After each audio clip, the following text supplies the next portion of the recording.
Now let us use Smith chart to calculate some transmission line parameters. Let us start first by calculating reflection coefficient. We already know how to calculate reflection coefficient by using this equation, ZL minus Z node divided by ZL plus Z node.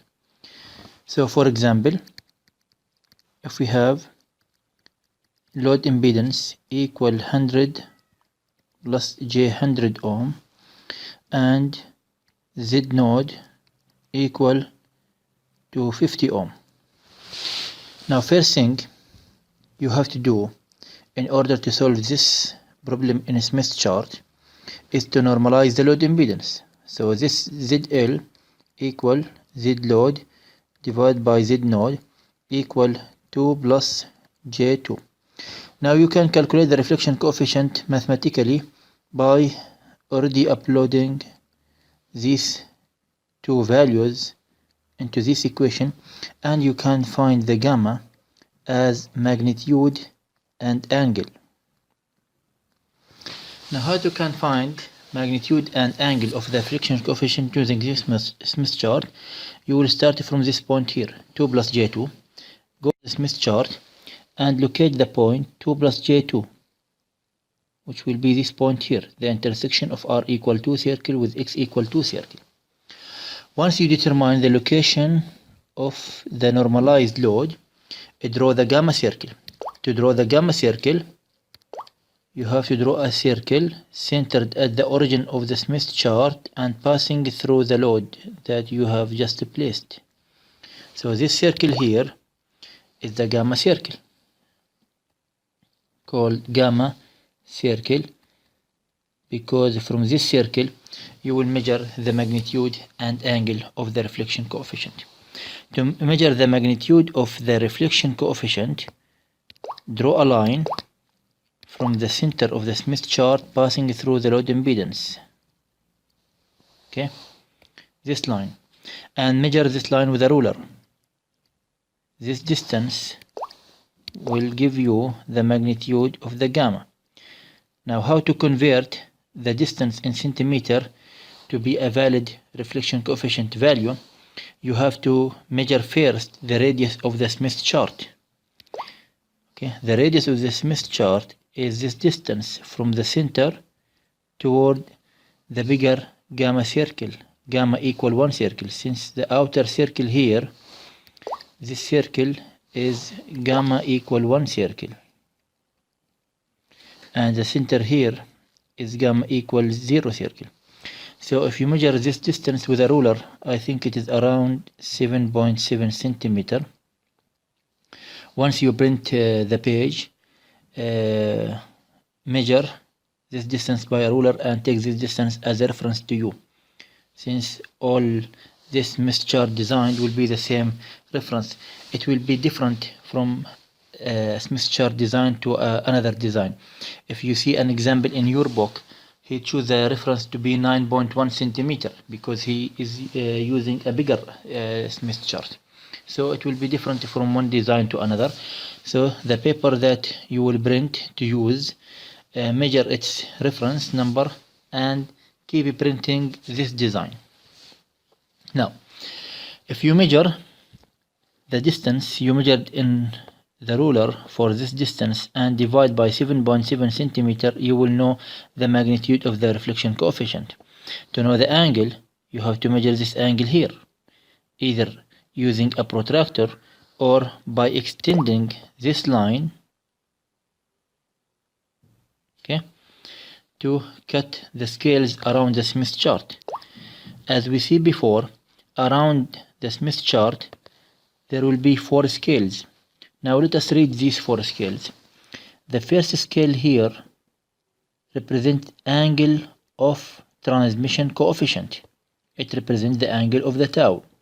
Second scale, angle of reflection coefficient. That means angles of the gamma, the one that we'll use now. The third scale, you can read it from here, it is wavelength toward load.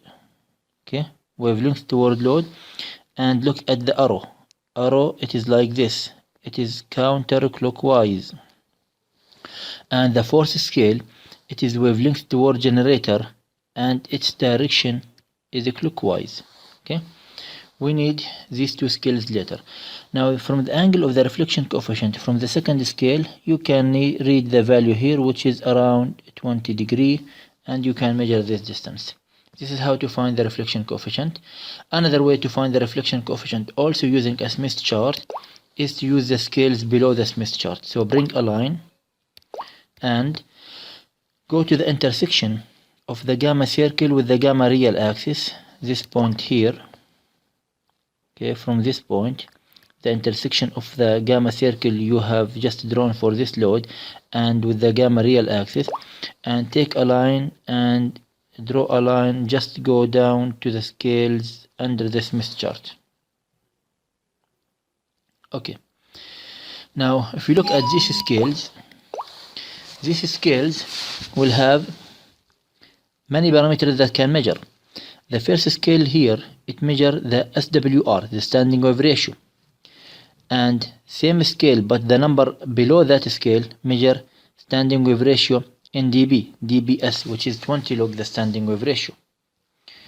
The second scale from above measure the return loss in dB, which is 20 log gamma. The second scale from below measure the reflection coefficient power, which is gamma square. The third scale measure the reflection coefficient E or I. E, it is duality to voltage, I, it is duality to current, so this is the scale that we need. And the last scale measure the transmission coefficient, which is tau, and look at the tau, it is one scale from the left of the Smith chart to the right of the Smith chart, ranging from 0 to 2. Now these scales you can find as following: tau equal 1 plus gamma. Now since gamma is ranging from -1 to 1, from short circuit point to open circuit point, passing through gamma equal 0, which is for the match load, so tau is ranging from 0 to 2. And the return loss RL means return loss, which is equal to 20 log to the base 10 of gamma, or equal 10 log to the base 10 of gamma square. Now this is gamma square, means reflection coefficient power.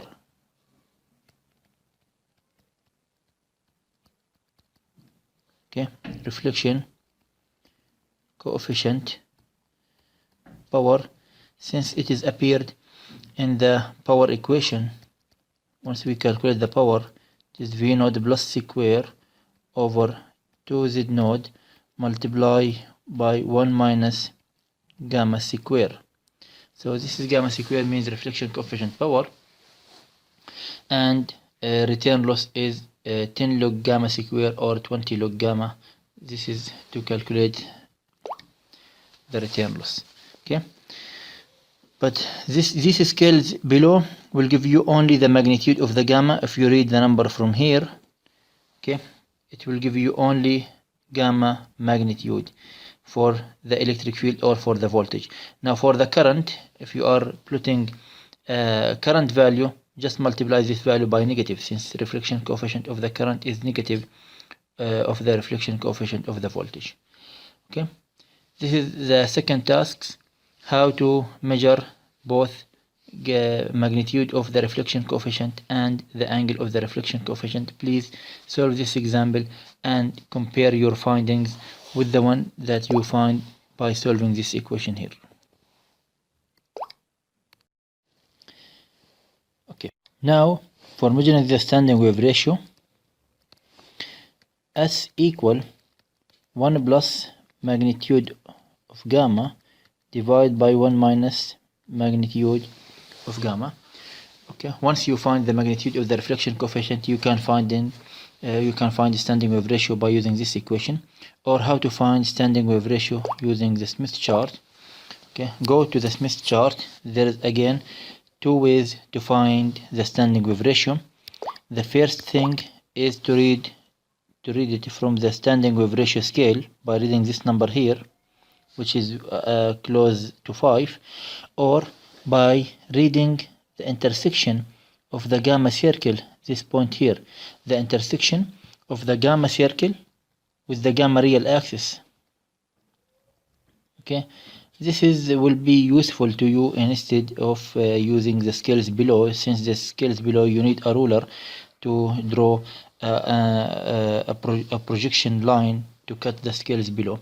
You can directly read the value from here. This value represents the standing wave ratio. If you read the value from here, this value will be 1 over standing wave ratio. So its value here is 5, 1 over 5, the value will be 0.2. This value is closer to 5, this value is closer to 0.2. Again, please bring a paper and draw up to scale circles and find the exact number. Your finding on the Smith chart shouldn't be with a huge error compared to mathematics. I think the error will be less than 5% if you locate your points exactly. You can see an example in your book. In that example, he solved the same problem using equations and using the Smith chart, and there is no error at all. Okay, so this is how to find the standing wave ratio. Another thing also you can find from this Smith chart is to find the admittance. Now YL equal 1 over ZL. This is the normalized admittance. 1 over ZL you can calculate, since you measure ZL, which is 2 plus J2, 1 over 2 plus J2, it will give you the admittance. Now to find this admittance using the Smith chart, for this line that you draw passing from the origin to ZL, just extend this line to other direction like this. Okay, this angle will be 180 degree. So this value here, it represents the load admittance YL. So you have to read this value. How to read this value? You need to find its intersection with the R equal what circle. You need to read the R circle from this circle here, and you need to measure the imaginary or the reactance circle from this point here. So you need to read this number. So this is 0.2, 0.24, 0.26. So 0.22, 0.24, this is around minus J.26, minus since it is in the lower part, and its value is around minus 0.26. Okay, and you can read the real value from here, which is around, I think, 0.26 also.